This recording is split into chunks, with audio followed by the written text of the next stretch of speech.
La Voz de América presenta. Fracasa intento demócrata en el Senado de Estados Unidos para revivir proyecto de ley sobre seguridad fronteriza. Autoridades alertan que altas temperaturas son letales para migrantes que cruzan frontera sur de forma irregular. Trágicamente termina un acto de campaña tras el colapso de una tarima en México. Casa Blanca reitera que no reconoce la jurisdicción de la CPI y rechaza equiparar a Israel y Hamás.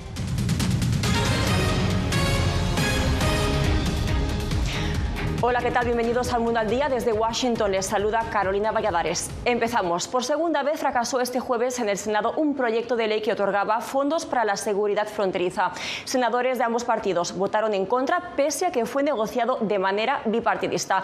Paula Díaz, en vivo con nosotros. Ahí te vemos, Paula, con los detalles. Adelante. Carolina, el acuerdo permitiría que el presidente pudiera cerrar la frontera en el caso que surgiera una llegada masiva de migrantes. El proyecto fracasó con 43 votos a favor y 50 en contra.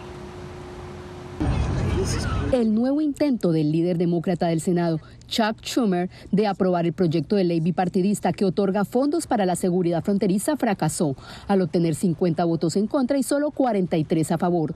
Dos de los senadores que redactaron el proyecto de ley votaron en contra, el republicano James Lankford y la senadora independiente Kyrsten Sinema. It's a sad day for the Senate, a sad day for America. Es un día triste para el Senado y un día triste para Estados Unidos. Yo entiendo que la legislación de hoy no iba a ganar cada voto demócrata y cada voto republicano. Y de eso es lo que se trata, un proyecto bipartidista, de un compromiso. El plan proponía otorgar un presupuesto de $14.300 millones para reforzar la seguridad en la frontera con México, contratar nuevos agentes federales y más jueces de inmigración y comprar tecnología avanzada en los puertos de entrada. El secretario de Seguridad Nacional, Alejandro Mayorkas, aclaró que esto no se puede lograr con órdenes ejecutivas. Acciones administrativas no pueden darle fondos al Departamento de Seguridad Nacional. Segundo, las provisiones en la legislación que permite la expansión de la deportación rápida no pueden venir de una acción ejecutiva. El líder republicano de la Cámara Baja, Mike Johnson, había calificado el voto en el Pleno del Senado como un intento de los demócratas para atacar lo que llamó la catástrofe en la frontera. Todas y cada una de las medidas que hemos enviado al Senado han sido bloqueadas por el senador Schumer. Si fuera serio en su intento de asegurar la frontera, el senador Schumer mencionaría la HR2, la Ley de Seguridad Fronteriza, que como todos saben fue el proyecto de ley de seguridad fronteriza más completo jamás aprobado por el Congreso. Bueno, y el presidente de la Cámara de Representantes, Mike Johnson, dijo también que los demócratas no se toman en serio el problema fronterizo y que tienen documentadas 64 acciones ejecutivas del presidente Biden que afirman ellos generaron el caos en la frontera. Gracias, Paula. Avanzamos. La Oficina de Aduanas y Protección Fronteriza de Estados Unidos advierte a los migrantes de no arriesgar sus vidas por emprender un peligroso viaje de cruzar la frontera ilegalmente, lo cual puede ser además letal con las altas temperaturas de este verano. Desde McAllen, Víctor Hugo Castillo, de hecho, nos informa. ¿Es agua fresca o del río? Agotados y con mucha sed. ¿Del río? Estos migrantes son capturados después de cruzar ilegalmente la frontera. Un agente de la patrulla fronteriza le brinda un bote de agua a este salvadoreño y se lo toma en solo segundos. Geográficamente hablando está el río, que es el peligro número uno. Y obviamente al momento de brincar recordemos está flora y fauna. ¿Qué peligro representa? Altas temperaturas, mala hidratación, malnutrición. Eso siempre juega un factor en contra del migrante. Las temperaturas superan los 38 grados centígrados a lo largo de la frontera del sur de Texas. Unas condiciones ambientales que representan un riesgo mortal para los migrantes. Tristemente hemos visto casos muy severos donde podemos encontrar al mismo migrante sin vida. La persona promedio no puede llevar suficiente agua para evitar una deshidratación, lo cual es potencialmente mortal en el transcurso de varios días perdidos en la maleza. No vale la pena, los invitamos a utilizar, ¿verdad?, la aplicación de CBP One para adquirir un pasaje legal aquí al país. A través de sus plataformas de redes sociales, Aduanas y Protección Fronteriza advierte que las temperaturas no dejan de subir por la frontera entre Estados Unidos y México. El calor extremo es un riesgo mortal para aquellas personas que intentan cruzar la frontera de manera ilegal y con frecuencia lleva al agotamiento por calor y deshidratación. Una vez que cruzan, entonces entran ya a un terreno completamente inhóspito para cualquier persona. En lo que va del año fiscal en curso, que inició en octubre de 2023 hasta finales de abril de 2024, la patrulla fronteriza ha rescatado a más de 3,000 migrantes y capturado 1,5 millones de migrantes en la frontera suroeste de Estados Unidos, de los cuales el 50% ha sido en Texas. Víctor Hugo Castillo, Voz de América, McAllen, Texas.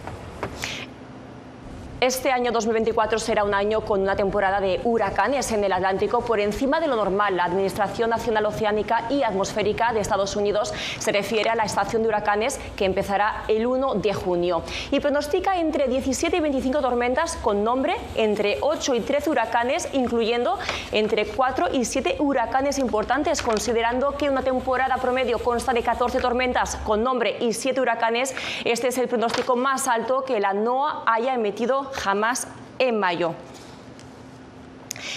Y también avanzamos, un fuerte viento de 5 minutos provocó el colapso de la tarima desde la cual celebraba un evento electoral Jorge Álvarez Maínez, quien es candidato a las elecciones presidenciales en México. Alex Ramírez nos amplía esta historia. El candidato presidencial Jorge Álvarez Maínez del partido Movimiento Ciudadano terminó en el hospital tras el derrumbe del templete en San Pedro Garza García, la misma población donde lanzó su campaña en el estado norteño de Nuevo León. Estoy muy consternado, muy triste por lo que sucedió.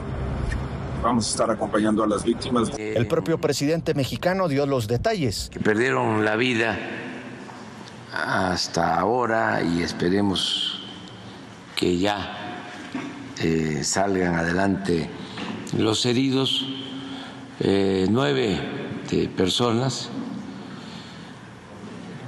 la mayoría mujeres, un niño. Ante la tragedia, el candidato suspendió sus actividades en otros estados. Siguen siendo momentos de mucha incertidumbre y de preocupación, porque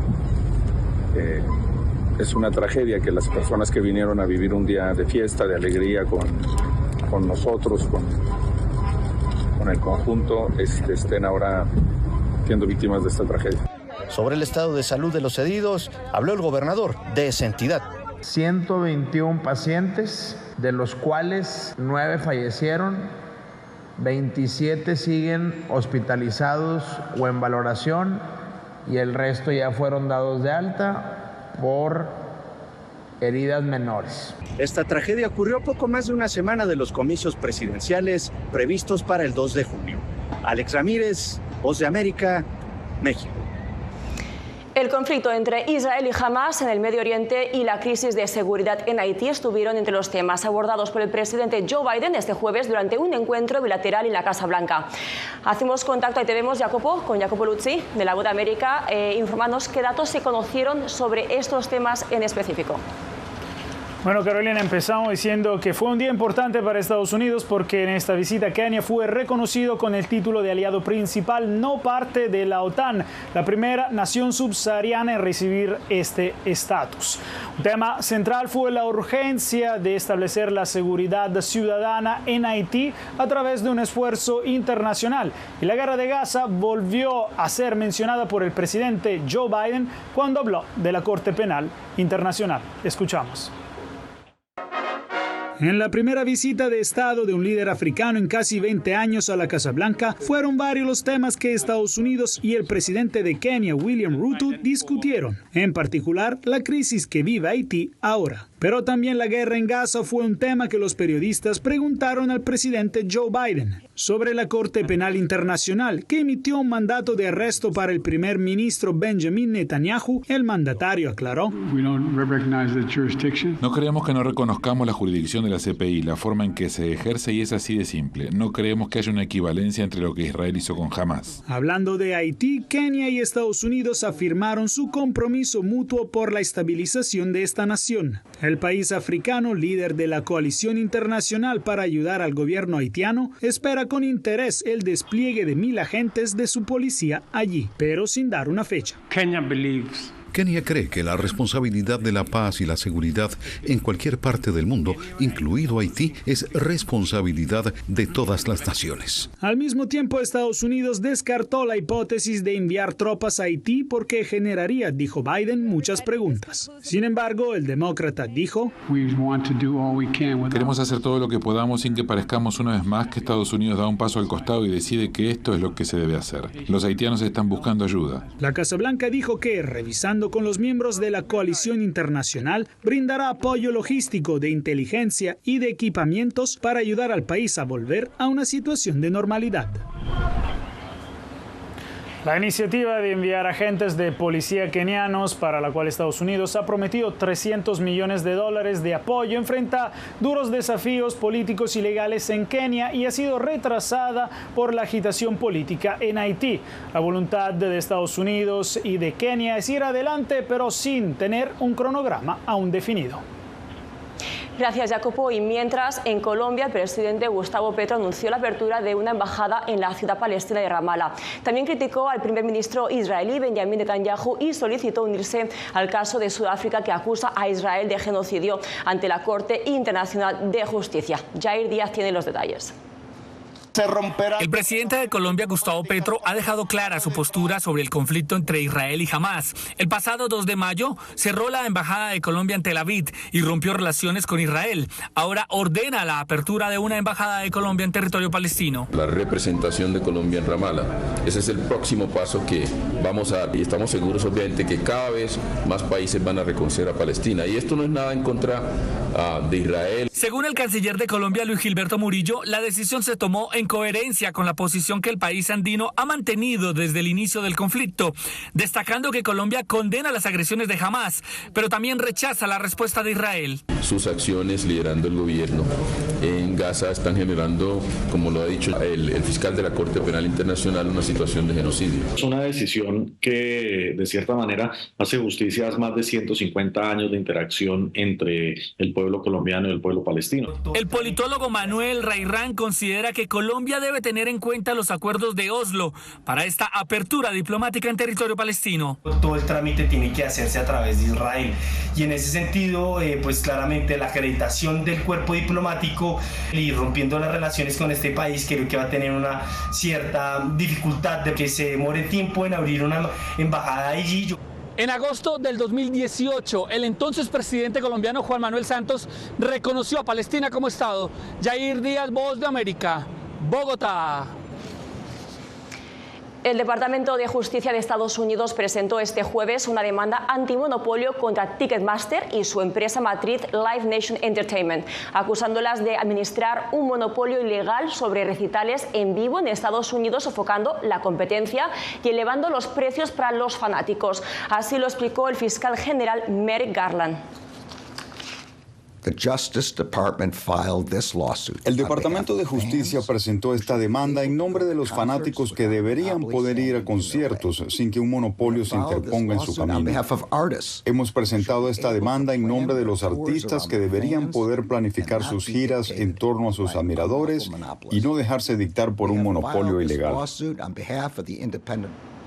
La demanda presentada en un tribunal federal de Manhattan busca romper el monopolio que, según dicen, está expulsando a los promotores más pequeños y perjudicando a los artistas.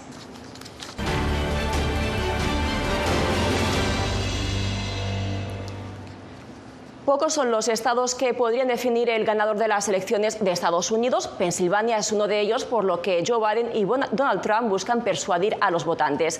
Laura Sepúlveda nos cuenta. Una marcada división política define al estado de Pensilvania y sus votantes. Elegimos a Donald Trump en 2016, elegimos a Joe Biden en 2020 y en ambos momentos hubo una diferencia de 40,000 votos u 80,000 votos en un estado de millones de personas. Explica el profesor de la Universidad de Temple, Michael Sances. Todavía hay mucha preocupación por la economía. La gente está preocupada por la inmigración y la frontera sur, a pesar de que Pensilvania no está ni cerca. Sánchez destaca que la campaña de Trump se ha enfocado en atacar a Biden y sus políticas migratorias y de energía. Si pensamos en las cosas que tenemos que vivir y lo que debemos soportar, con la frontera, sin independencia energética, con los coches eléctricos, ¿creen ustedes que a todo el mundo le gustaría comprar un coche eléctrico el resto de sus vidas? Biden cuadriplicó este mes los derechos de importación de vehículos eléctricos de China, argumentando una competencia desleal que engaña a los trabajadores estadounidenses. Mi visión de Estados Unidos es de esperanza y oportunidad. La visión desde Scranton, estadounidenses de clase trabajadora como ustedes. Encuestas realizadas por el diario de Philadelphia Inquirer muestran que los candidatos están en un empate estadístico en Pensilvania, con un menor apoyo a Biden entre los votantes jóvenes y no blancos en comparación con hace 4 años. Ambos grupos fueron fundamentales para que Biden ganara el estado en 2020. Laura Sepúlveda, Voz de América. Hacemos una pausa y al regreso el gobierno de Ecuador decretó el estado de excepción en 7 provincias.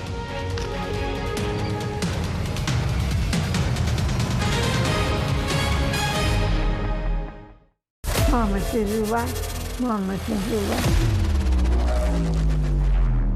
Ну, теперь не давай Боже. Еще этого испытать. Какие разрушения на Украине, кошмар. Там была ракета. Ракета или бомба?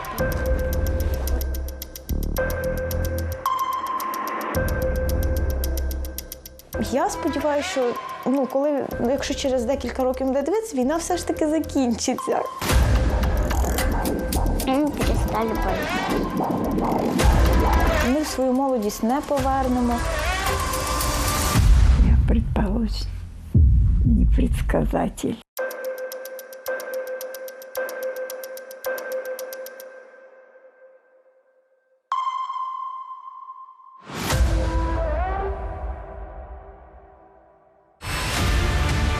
Nosotros no somos ninguna oposición. La prensa no es ninguna oposición.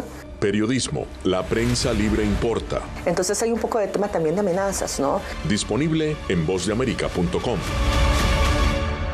Desde las ciudades más emblemáticas hasta los rincones más remotos del planeta. La Voz de América te trae las noticias más recientes. Con una garantía de credibilidad y balance. Como la mayor radiodifusora de noticias de Estados Unidos a la comunidad internacional, te ofrecemos una perspectiva única sobre la realidad de este país, Latinoamérica y el resto del mundo. Ya sea a través de radio, televisión, web o redes sociales, estamos a tu lado en cada plataforma. A lo largo de mi carrera he recibido muchísimas amenazas de muerte. Periodismo, la prensa libre importa. El rol de los periodistas es ejercer el rol del perro guardián de la democracia. Disponible en vozdeamerica.com.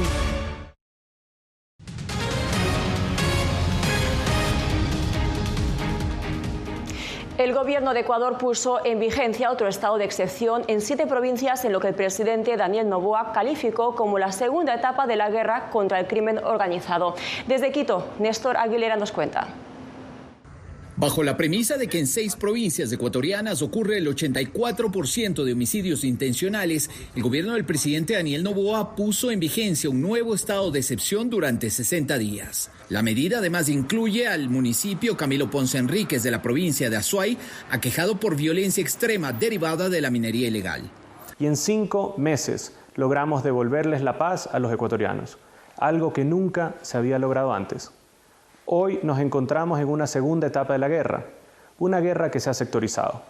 Las bandas criminales ante la ofensiva militar se han resguardado y atrincherado en 7 provincias. La nueva medida discutida durante un Consejo de Seguridad Pública del Estado se anunció horas después de nuevos hechos de violencia ocurridos en provincias del litoral como Manabí, donde entre otros se han producido masacres. El Consejo de Seguridad del Estado ha decidido de manera unánime respaldar al presidente de la República, Daniel Noboa, de manera unánime. La Policía Nacional también anunció la creación de fuerzas especializadas para enfrentar nuevas modalidades delictivas. Se creó el PICE, que es una unidad especializada directamente para atacar la extorsión y el secuestro, y la FIAC, que es una unidad directamente para atacar a todas esas terroristas que están cometiendo asesinatos en determinado territorio. La institución investiga el origen de una nueva agrupación criminal que pudiera ser una disidencia del grupo terrorista Los Choneros, liderado antes de su fuga de una cárcel de Guayaquil por Adolfo Macías alias Fito. Néstor Aguilera, Voz de América, Quito. Organizaciones de derechos humanos denuncian que el gobierno de Nicaragua reprime a las iglesias evangélicas. Reportan que hasta mayo más de 300 organizaciones protestantes han sido canceladas por el Ministerio del Interior. Donaldo Hernández nos cuenta. Esta semana, 4 organizaciones evangélicas fueron cerradas por el gobierno de Nicaragua. Según el colectivo de derechos humanos, ya suman más de 300 las asociaciones protestantes anuladas en 5 años. El colectivo ha registrado hasta el día martes recién pasado 316 asociaciones canceladas por parte del régimen de Ortega y Murillo, y por supuesto esto constituye una clara violación al derecho a la libertad religiosa en el país. Abogados consideran que el cierre de estas organizaciones limita aún más el derecho de los evangélicos a realizar actividades dentro del país. Esta limitación se ha visto por celebraciones como es el Día de la Biblia u otras celebraciones como cruzadas que se realizaban muy continuas en Nicaragua, que ahora están limitadas a que si el gobierno las permite o no las permite. El gobierno asegura ser respetuoso de la libertad religiosa y sostiene que las organizaciones ilegalizadas estaban vinculadas a diferentes delitos. Han sido incautadas una cantidad de propiedades que se movían en el lavado de dinero. En el marco del conflicto sociopolítico, más de 3.000 organismos sin fines de lucro han sido cerrados y sus bienes ahora son propiedad del Estado. Donaldo Hernández, Voz de América. Tiempo ya de otra pausa, pero regresamos con más en minutos. No se vayan. Bienvenidos a RetroBoa. Soy Salomé Ramírez. Soy Mixi Macías y te invitamos a que conversemos de los temas actuales que más te interesan. Acompáñanos en un nuevo programa digital que será tu boleto a un diálogo fresco en el que tu voz será la clave. Todo incluido. Conéctate con nosotros muy pronto a través de RetroBoa, un podcast en vivo en las plataformas digitales de La Voz de América. Hola, soy Oscar Ortiz Barahona, corresponsal La Voz de América. Ser La Voz de América desde Honduras me permite conectarme con todos ustedes, nuestras audiencias en todos los países del continente, ofreciendo información veraz sobre los temas que más te impactan. Honduras y los Estados Unidos han ejercido labores humanitarias, 40 viviendas. Desde perspectivas humanas y con base en hechos, te informamos para que seas tú quien formes tu propia opinión, porque La Voz de América, la prensa libre, importa. Y j'avais décidé de reprendre le micro et la plume. Periodismo, la prensa libre importa, una producción especial de La Voz de América. Parce que pour moi, le silence pas qu'une option et je voulais reprendre pour faire échec à la terreur. En vozdeamerica.com. Desde las ciudades más emblemáticas hasta los rincones más remotos del planeta. La Voz de América te trae las noticias más recientes. Con una garantía de credibilidad y balance. Como la mayor radiodifusora de noticias de Estados Unidos a la comunidad internacional, te ofrecemos una perspectiva única sobre la realidad de este país, Latinoamérica y el resto del mundo. Ya sea a través de radio, televisión, web o redes sociales, estamos a tu lado en cada plataforma. A lo largo de mi carrera he recibido muchísimas amenazas de muerte. Periodismo, la prensa libre importa. El rol de los periodistas es ejercer el rol del perro guardián de la democracia. Disponible en vozdeamerica.com.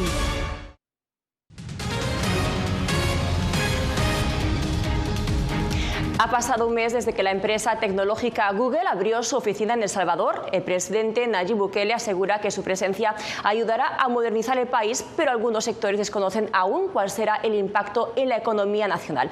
Así que Claudia Saldaña nos amplía esta información. Aunque algunos sectores reconocen que la llegada de Google a El Salvador es favorable para la imagen del país, tras un mes de su llegada, aún existe incertidumbre sobre el impacto que pueda tener en la población y la economía. Todavía no estamos completamente seguros de cuál va a ser el alcance de esta colaboración porque el convenio que el gobierno de El Salvador estableció con Google es de naturaleza reservada. El presidente Nayib Bukele dijo que la llegada de la compañía ayudará a mejorar el sistema educativo, el servicio de salud pública y la modernización del Estado, pero los detalles de los acuerdos aún son limitados. Comenzamos un viaje en conjunto, el gobierno de El Salvador y Google, para modernizar el gobierno, para traerle quizás mejores cosas a la gente de El Salvador. Esto es un ejemplo de que El Salvador ya no es el mismo país que era antes. Para el economista Otto Rodríguez, la llegada de Google es positiva, pero aún no tiene claro si esto tendrá un impacto directo en la economía, pues opina que la instalación de la oficina no implica la generación de empleos a nivel local, sino más bien una inversión del país. Porque todo lo que se ha visto es que es una contratación de un servicio que el gobierno está haciendo a Google y Google por eso está abriendo una oficina en el país. No es que Google haya visto al país como un referente para la inversión, digamos, y se viene a instalar acá. El gobierno asegura que la llegada de Google beneficiará al país con proyectos de telemedicina, iniciativas en educación, la agilización del sistema de aduanas, la instalación de un data center, entre otros. Claudia Saldaña, Voz de América, San Salvador. Hacemos otra pausa y ya regresamos esos 100 minutos. Sagastume, corresponsal de La Voz de América en Guatemala. En el epicentro de los grandes retos, los sucesos locales desde mi país impactan a todas las naciones de la región. Con diversidad de perspectivas, acercamos a nuestras audiencias a situaciones tan complejas como la masiva migración, el crimen organizado transnacional y la situación política y social de Guatemala. En un lenguaje simple, con precisión, te conectamos con la realidad de todo el hemisferio, porque en La Voz de América, la prensa libre importa. Desde las ciudades más emblemáticas hasta los rincones más remotos del planeta. La Voz de América te trae las noticias más recientes. Con una garantía de credibilidad y balance. Como la mayor radiodifusora de noticias de Estados Unidos a la comunidad internacional, te ofrecemos una perspectiva única sobre la realidad de este país, Latinoamérica y el resto del mundo. Ya sea a través de radio, televisión, web o redes sociales, estamos a tu lado en cada plataforma. Siento miedo de ejercer periodismo. Periodismo. La prensa libre importa. Una coproducción de La Voz de América y Teleamazonas. Siento miedo de decir que soy periodista. Disponible en vozdeamerica.com. Una madre rusa busca desesperadamente a su hijo desaparecido en territorio ucraniano durante la guerra. Las autoridades militares y el presidente de su país no han respondido a sus reclamos. ¿Su última esperanza? Ir a Ucrania y encontrarlo ella misma. Mam, все будет хорошо, я тебя люблю. La búsqueda de Olga. Все будет хорошо. Давай. Disponible en todas las plataformas de La Voz de América. ¿Hay un dicho sobre Chile? Periodismo. La prensa libre importa. Una coproducción de La Voz de América y Mega Noticias. En Chile hay libertad de expresión, pero que no hay donde expresarla. Disponible en vozdeamerica.com.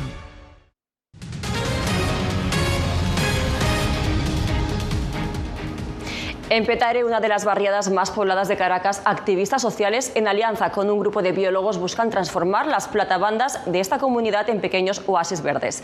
Álvaro Agarra nos cuenta. Las platabandas, techos planos de concreto en la mayoría de las viviendas en Petare, han sido testigos de un calor implacable, con temperaturas que han llegado a los 38 grados centígrados este 2024. La necesidad de mitigar el calor y reverdecer el entorno es urgente, según especialistas. El proyecto Platabandas Verdes tiene un objetivo claro: diseñar y construir techos verdes funcionales sobre estas estructuras. Pero aquí en Petare es una gran isla de calor, porque es exceso de concreto y no hay suficientes árboles que nos den sombra y que capten toda esa radiación solar, que es lo que hace que disminuya la temperatura. El activista comunitario Jimmy Pérez asegura que además de reducir la sensación térmica, la meta es crear sitios de encuentro que permitan la lectura, el arte y también respirar aire limpio. Hemos alcanzado más de 27 comunidades con la idea de que allá estas platandas tengan un sentido de recuperación del ambiente, pero con un enfoque social, de donde la gente se pueda encontrar, reunir. Virginia Cuello reside en el sector desde hace más de 40 años y asegura que se unió al proyecto por amor a las plantas. Viene como de mis antepasados, pues mi mamá, mi familia, mi madre y mi padre eran del campo, ellos tenían su siembra, su cuestión. Y mi mamá, yo siempre le veía matas y eso.